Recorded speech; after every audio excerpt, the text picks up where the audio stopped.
Georges de Courteline a traversé les siècles et l'Atlantique. Ce soir, sa pièce Gros Chagrin est revisitée en portugais au fort de Copacabana de Rio. L'auteur y décrit avec humour les déboires relatifs de deux femmes de la bonne société du XIXe siècle.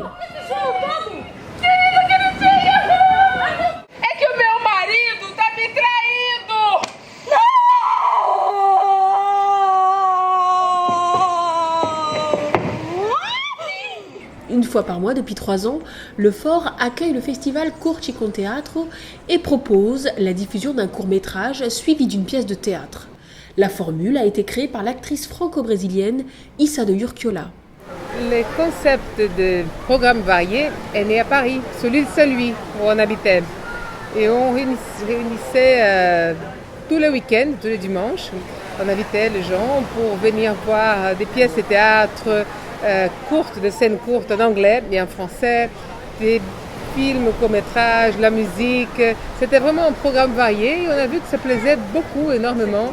En venant habiter à Rio, on a cherché un endroit pour continuer ce concept et on a trouvé un fort militaire où il y a déjà une programmation culturelle importante, intéressante, qui est gratuite au public.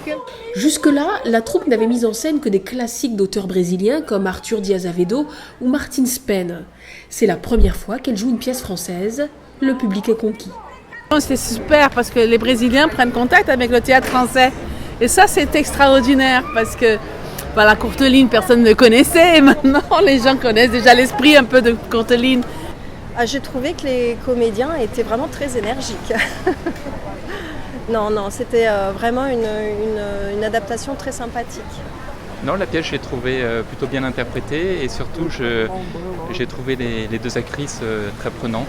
Donc, elles sont bien rentrées dans le rôle. Je ne connaissais pas le texte original, mais j'ai trouvé que la traduction et la mise en scène étaient plutôt de bonne qualité.